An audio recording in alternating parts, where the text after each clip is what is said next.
ಮಹಾರಾಷ್ಟ್ರದಲ್ಲಿ ನಡೆದಂತಹ 29 ಸ್ಥಳೀಯ ಸಂಸ್ಥೆ ಚುನಾವಣೆಗಳ ಫಲಿತಾಂಶಗಳು ಒಂದೊಂದಾಗಿ ಬರ್ತಾ ಇದೆ. ಇಲ್ಲೂ ಕೂಡ ಬಿಜೆಪಿ ನಾಗಾಲೋಟದಲ್ಲಿ ಗೆಲುವನ್ನು ಮುಂದುವರಿಸಿದೆ. ನಾಗಪುರ ಪಾಲಿಕೆಯಲ್ಲಿ ಮಹಾಯುತಿಗೆ ಭಾರಿ ಮುನ್ನಡೆ. ಬಿಜೆಪಿ 68, ಕಾಂಗ್ರೆಸ್ 22ರಲ್ಲಿ ಮುನ್ನಡೆಯನ್ನು ಕಾಯ್ದುಕೊಂಡಿರೋದು. ನಾಗಪುರದಲ್ಲಿ ಯುಬಿಟಿಗೆ ಆಘಾತ. ನಾಸಿಕ್ ಪಾಲಿಕೆಯಲ್ಲೂ ಮಹಾಯುತಿ ಮೈತ್ರಿಕೂಟ ಭಾರಿ ಮುನ್ನಡೆಯನ್ನು ಕಾಯ್ದುಕೊಂಡಿರ್ತಕ್ಕಂಥದ್ದು. ನಾಗಪುರ ಪಾಲಿಕೆಯಲ್ಲಿ ಮಹಾಯುತಿ ಮೈತ್ರಿಕೂಟಕ್ಕೆ ಭಾರಿ ಮುನ್ನಡೆ ಇದೆ. ಬಿಜೆಪಿ 68, ಕಾಂಗ್ರೆಸ್ 22. ನಾಗಪುರದಲ್ಲಿ ಬಿಜೆಪಿ 68. ಆದರೆ ನಾಗಪುರದಲ್ಲಿ ಬಹಳ ಆಸೆ ಇಟ್ಕೊಂಡಿದ್ದು ಯುಬಿಟಿ ಶಿವಸೇನೆ ಅವರು ಆಗಲಿಲ್ಲ. ನಾಸಿಕ್ ಪಾಲಿಕೆಯಲ್ಲೂ ಆಸೆ ಇಟ್ಕೊಂಡಿದ್ರು, ಅಲ್ಲೂ ಮಹಾಯುತಿ. ಎಲ್ಲೆಲ್ಲಿ ಯುಬಿಟಿ ಅವರು ಗೆಲ್ತೀವಿ ಅಂತ ಅಂದುಕೊಂಡಿದ್ರೋ ಅಲ್ಲೆಲ್ಲ ಬಿಜೆಪಿಯವರು ಗೆಲುವನ್ನು ದಾಖಲು ಮಾಡ್ತಾ ಇದ್ದಾರೆ. ಅಂದರೆ ತನ್ನ ಸಾಂಪ್ರದಾಯಿಕ ಮತಗಳು ಶಿವಸೇನೆ ಅಂತ ಇತ್ತಲ್ಲ, ಯಾವುದು ಬಾಳ್ ಸಾಹೇಬ್ ಠಾಕ್ರೆ ಅವರು ಇದ್ದ ಸಂದರ್ಭದಿಂದಲೂ ಕೂಡ ಸಾಂಪ್ರದಾಯಿಕ ಓಟುಗಳಿತ್ತು. ನಾಗಪುರದಲ್ಲಾಗಬಹುದು ಅಥವಾ ನಾಸಿಕ್ನಲ್ಲಾಗಬಹುದು. ಆ ಓಟುಗಳು ಬಿ ಜೆ ಪಿಯ ಕಡೆ ಹೊರಳೋದಕ್ಕೆ ಕಾರಣ ಏನು ನೋಡಿ. ನಾಸಿಕಲ್ಲೂ 20ರಲ್ಲಿ ಬಿ ಜೆ ಪಿಯವರು ಮುನ್ನಡೆಯಲ್ಲಿದ್ದಾರೆ. ಇದು ಪ್ರಶ್ನೆಯನ್ನು ಮಾಡ್ಕೊಳ್ಬೇಕಾಗಿರ್ತಕ್ಕಂಥದ್ದು. ಈ ಬಗ್ಗೆ ಮತ್ತಷ್ಟು ಮಾಹಿತಿ ನನ್ನ ಕೊಲೀಗ್ ರವೀಶ್ ಅವರಿಂದ ಪಡ್ಕೊಳ್ಳೋಣ. ರವೀಶ್, ಶಿವಸೇನೆ ಬಾಳ್ ಸಾಹೇಬ್ ಠಾಕ್ರೆ ಅವರು ಇದ್ದಂತಹ ಸಂದರ್ಭದಲ್ಲಿ ಬೇರೆ ಬೇರೆ ಸ್ಥಳೀಯ ಸಂಸ್ಥೆಗಳಾಗಿರ್ಬೋದು, ವಿಧಾನಸಭಾ ಕ್ಷೇತ್ರಗಳಾಗಿರ್ಬೋದು, ಅವರದ್ದೇ ಆದ ಸಾಂಪ್ರದಾಯಿಕ ಮತಗಳಿತ್ತು. ಹಾಗಾಗಿ ಬಲವಾಗಿ ಗೆಲ್ತಾ ಇದ್ರು ಅವರು. ಆದರೆ ಈಗ ಈ ಸಾಂಪ್ರದಾಯಿಕ ಓಟುಗಳನ್ನು ಕಾಯ್ದಿಟ್ಟುಕೊಳ್ಳುವಲ್ಲಿ ಉದ್ಧವ್ ಠಾಕ್ರೆ ಅವರು ವಿಫಲರಾಗ್ತಾ ಇದ್ದಾರೆ.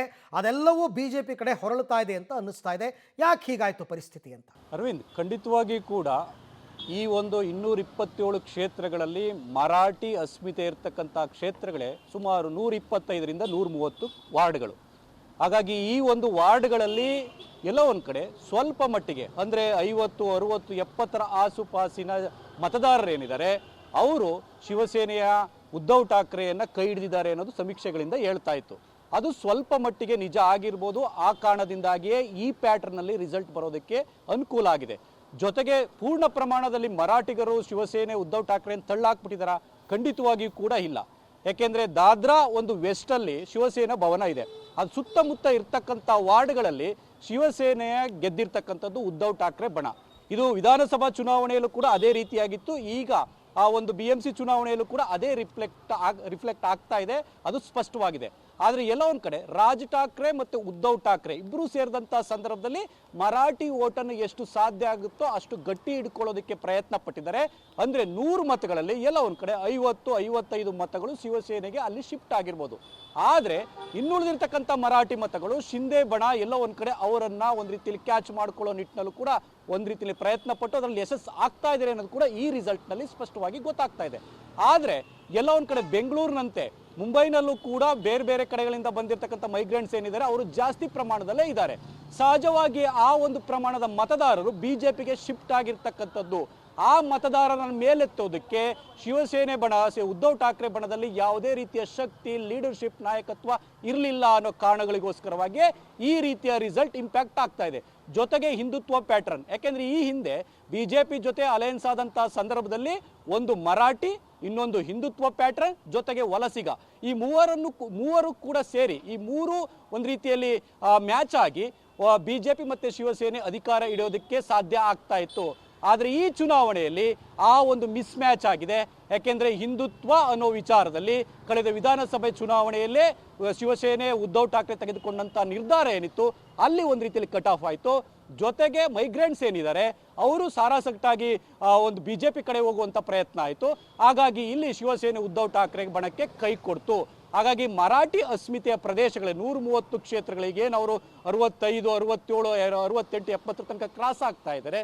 ಇದು ಇನ್ನೂ ಕೂಡ ಇರುತ್ತೆ. ಯಾಕೆಂದರೆ ಈ ಪಾಲಿಕೆ ಚುನಾವಣೆ ಅಂತ ಹೇಳಿದಂಥ ಸಂದರ್ಭದಲ್ಲಿ 100 ಓಟು, 50 ಓಟು, 25 ಓಟು, 150 ಓಟು, 200 ಈ ಆಟ ಆಡುವಂಥ ಚುನಾವಣೆ. ಹಾಗಾಗಿ ಈ ರಿಸಲ್ಟ್ ಸ್ಪಷ್ಟವಾಗಿ ಬರೋ ತನಕವೂ ಕೂಡ ಈ ರೀತಿ ಏರುಪೇರಾಗ್ತಾ ಇರುತ್ತೆ. ಒಂದಂತೂ ಸತ್ಯ, ಮರಾಠಿ ಅಸ್ಮಿತೆಯ ಪ್ರದೇಶಗಳು ಸ್ವಲ್ಪ ಮಟ್ಟಿಗೆ ಅವರನ್ನು ಕೈ ಹಿಡಿತಾ ಇದ್ರು ಕೂಡ ಹಿಂದುತ್ವ ಮತ್ತು ವಲಸಿಗರೇನಿದ್ದಾರೆ, ಮೈಗ್ರೆಂಟ್ಸ್ ಏನಿದ್ದಾರೆ, ಅವರು ಸಾರಾಸಕ್ಟಾಗಿ ಉದ್ಧವ್ ಠಾಕ್ರೆಯನ್ನು ತಳ್ಳಿರ್ತಕ್ಕಂಥ ಹಿನ್ನೆಲೆಯಲ್ಲಿ ಈ ರಿಸಲ್ಟ್ ಬರ್ತಾ ಇದೆ. ಜೊತೆಗೆ BJP ಏನು ದೊಡ್ಡ ಮಟ್ಟದಲ್ಲಿ ನಾವು ಬೂಮ್ ಆಗ್ಬಿಡ್ತೀವಿ ಅಂತ ಹೇಳ್ತಾ ಇದ್ರು, ಅದು ಕೂಡ ಇನ್ನೂ ಸ್ಪಷ್ಟವಾಗ್ತಾ ಇಲ್ಲ. ಹಾಗಾಗಿ ಅಂತಿಮವಾಗಿ ಏನಾದರೂ ಕಡೆ ತನಕ ಏನಾದರೂ ರಿಸಲ್ಟ್ ಬರುವಂಥ ಸಂದರ್ಭದಲ್ಲಿ ಏನಾದರೂ ಗೋಚರ ಆಗುತ್ತೋ ಕಾದು ನೋಡಬೇಕು ಅರವಿಂದ್. ಹಾಗೆ ಸಂಪರ್ಕದಲ್ಲಿರಿ ರವೀಶ್, ನಿಮ್ಮ ಜೊತೆ ಮತ್ತೆ ಮಾತನಾಡ್ತೀನಿ. BJPಯವರು ಅಂದ್ಕೊಂಡಂಗೆ 150, 160, 170 ಸೀಟ್ಗಳನ್ನು ಗೆದ್ದು ಬಿಡ್ತೀವಿ ಅಂತ ಏನು ಅಂದ್ಕೊಂಡಿದ್ರು, ಸದ್ಯದ ಟ್ರೆಂಡ್ ಆ ರೀತಿ ಇಲ್ಲ. ಮುಂಬೈ ಮಹಾಯುದ್ಧದಲ್ಲಿ ಕೈ ಕೊಡ್ತಾ ಠಾಕ್ರೆ ಲೆಕ್ಕಾಚಾರ. ಹಾಗಾದರೆ ಪದೇ ಪದೇ ಮೈತ್ರಿಕೂಟ ಬದಲಾವಣೆಯಿಂದ ಪಕ್ಷಕ್ಕೆ ಹಿನ್ನಡೆಯಾಯ್ತಾ? ಕೊನೆ ಕ್ಷಣದಲ್ಲಿ ರಾಜ್ ಠಾಕ್ರೆ ಜೊತೆ ಉದ್ಧವ್ ಠಾಕ್ರೆ ಮೈತ್ರಿಯನ್ನು ಮಾಡಿಕೊಂಡ್ರು. ಆ ವರ್ಕೌಟ್ ಆಗಿಲ್ಲ ಉದ್ಧವ್ ಠಾಕ್ರೆ ಅವರ ಕಾರ್ಯತಂತ್ರ. ಸೊ ಹಾಗಾಗಿ ಮುಂಬೈ ಮಹಾಯುದ್ಧದಲ್ಲಿ ಠಾಕ್ರೆಯವರ ಲೆಕ್ಕಾಚಾರ, ಈಗ ತಾನೇ ನನ್ನ ಕೊಲೀಗ್ ರವೀಶ್ ಹೇಳ್ತಾ ಇದ್ರು ಕೆಲವೊಂದು ವಿಚಾರಗಳನ್ನ. ಯಾಕೆ UBTಗೆ ಹಿನ್ನಡೆಯಾಗಿದೆ ಅಂದರೆ ಮರಾಠಿ ಅಸ್ಮಿತೆ ಮಾತ್ರ ಅವ್ರನ್ನ ಕೈ ಹಿಡಿದಿರೋದು. ಹಿಂದುತ್ವದ ವಿಚಾರ ಬಂದಾಗ ಜನ BJP ಕೈ ಹಿಡಿದಿದ್ದಾರೆ. ವಲಸಿಗರು, ಉತ್ತರ ಭಾರತೀಯರು ವಿಪರೀತವಾಗಿದ್ದಾರೆ ಮುಂಬೈನಲ್ಲಿ, ಅವರೆಲ್ಲರೂ ಕೂಡ BJP ಜೊತೆ ನಿಂತು ಇದೇ ಲೆಕ್ಕಾಚಾರನೇ ಈ ಸರ್ತಿ ಆಗಿರ್ತಕ್ಕಂಥದ್ದು. ಈ ಬಗ್ಗೆ ಮತ್ತಷ್ಟು ಮಾಹಿತಿ ನನ್ನ ಕೊಲೀಗ್ ಮಮತಾ ಅವರಿಂದ ಪಡ್ಕೊಳ್ಳೋಣ. ಮಮತಾ, ಮೇಲ್ನೋಟಕ್ಕೆ ಉದ್ಧವ್ ಠಾಕ್ರೆ ಅವರ ಲೆಕ್ಕಾಚಾರ ಉಲ್ಟಾ ಹೊಡೆದಿರೋದು ಇಲ್ಲಿ. ನೋಡಿ, ಯಾವಾಗಲೂ ಶಿವಸೇನೆ ಯಾಕೆ ಮಹಾರಾಷ್ಟ್ರದಲ್ಲಿ ಗೆಲ್ತಾ ಬರ್ತಾ ಇತ್ತು, ಇದೊಂದೇ ಚುನಾವಣೆ ಅಂತ ಅಲ್ಲ, ಅಲ್ಲಿ ವಿಧಾನಸಭೆ ಚುನಾವಣೆ ಆಗಲಿ ಲೋಕಸಭೆ ಚುನಾವಣೆ ಆಗಲಿ ಯಾಕೆ ಗೆಲ್ತಾ ಬರ್ತಾ ಇದ್ರು ಅಂದರೆ ಅವರ ಸಹಜ ಅಲಯನ್ಸ್ ಇದ್ದಿದ್ದು, ಸಹಜ ಮೈತ್ರಿ ಇದ್ದಿದ್ದು BJP ಜೊತೆಗೆ.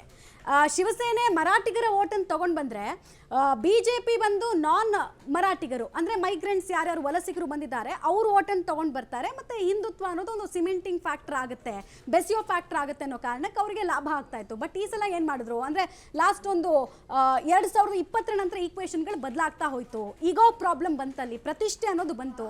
ಅದಾದ ನಂತರ ಅವರು ತಮ್ಮ ಫ್ರೆಂಡ್ಶಿಪ್ಪನ್ನು ಇಂಡಿ ಒಕ್ಕೂಟದ ಜೊತೆ ಗುರುತಿಸ್ಕೊಳ್ತಾ ಇದ್ರು, ಕಾಂಗ್ರೆಸ್ ಜೊತೆ ಗುರುತಿಸ್ಕೊಳ್ತಾ ಇದ್ರು. ಈ ಸಲ ಏನು ಮಾಡಿದ್ರು, ನಮಗೆ ಕಾಂಗ್ರೆಸ್ಸು ಬೇಡ, ಕಾಂಗ್ರೆಸ್ಸನ್ನು ದೂರ ಇಟ್ಟು ಚುನಾವಣೆಯನ್ನು ಠಾಕ್ರೆ ಸೆಂಟಿಮೆಂಟ್ ಮೂಲಕ ಗೆಲ್ತೀವಿ ಅಂತ ಲೆಕ್ಕಾಚಾರ ಹಾಕ್ಕೊಂಡಿದ್ರು. ಕಾಂಗ್ರೆಸ್ಗೆ ಅದರಿಂದ ದೊಡ್ಡ ಹೊಡೆತ ಕೊಡ್ತು ಬಿಡಿ. ಆದರೆ ಶಿವಸೇನೆ ಒಬ್ಬರನ್ನ ಒಂದು ಪಾರ್ಟಿಯನ್ನು ಮೈತ್ರಿಯಿಂದ ದೂರ ಇಟ್ಟಾಗ ತನ್ನ ಪ್ರೆಸೆನ್ಸನ್ನು ಅಟ್ಲೀಸ್ಟ್ ವಿಸ್ತರಣೆ ಮಾಡ್ಕೊಳ್ತಾ ಹೋಗಬೇಕಾಗಿತ್ತು.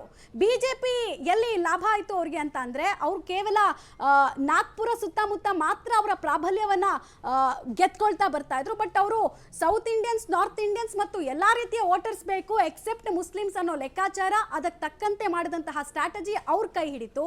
ಶಿವಸೇನೆ ತನ್ನ ಪಾರ್ಟಿಯನ್ನು ವಿಸ್ತಾರ ಮಾಡಬೇಕು, ಕೊಂಕಣ ಭಾಗವನ್ನು ಬಿಟ್ಟು, ಮಹಾರಾಷ್ಟ್ರದ ಕೊಂಕಣ ಭಾಗ ಮತ್ತು ದಾದರ್ ಏನಿದೆ ಇಲ್ಲಿ ವಿಧಾನಸಭೆ ಚುನಾವಣೆ ಮತ್ತು ಲೋಕಸಭೆ ಚುನಾವಣೆ ಟೈಮ್ನಲ್ಲೂ ಕೂಡ ಗೆದ್ಕೊಳ್ತಾ ಬಂದರು. ಬಟ್ ಆ ವ್ಯಾಪ್ತಿಗೆ ಮಾತ್ರ ಅವ್ರು ಸೀಮಿತ ಆದರು. ಇವರು ತಮ್ಮ ವ್ಯಾಪ್ತಿಯನ್ನು ವಿಸ್ತರಣೆ ಮಾಡ್ಕೊಂಡು ಹೋದರು. ಅದರ ರಿಫ್ಲೆಕ್ಷನ್ ನಮಗೆ ಇವತ್ತಿನ ರಿಸಲ್ಟ್ ಟ್ರೆಂಡ್ನಲ್ಲಿ ಕಾಣಿಸ್ತಾ ಇದೆ ಅರವಿಂದ್. ರೈಟ್, ಹಾಗೆ ಸಂಪರ್ಕದಲ್ಲಿರಿ ಮಮತಾ, ನಿಮ್ಮ ಜೊತೆ ಮತ್ತೆ ಮಾತನಾಡ್ತೀನಿ. ಸದ್ಯಕ್ಕಂತೂ ಇನ್ನು ಫೈನಲ್ ಆಗಬೇಕು ನಂಬರ್ಸ್ ನಮಗೆ ಆ್ಯಕ್ಚುಲಿ, ಆವಾಗ ಲೆಕ್ಕಾಚಾರ ಹಾಕ್ಬೋದು ಯಾರ ಲೆಕ್ಕಾಚಾರ ತಪ್ಪಿತು ಅಂತ.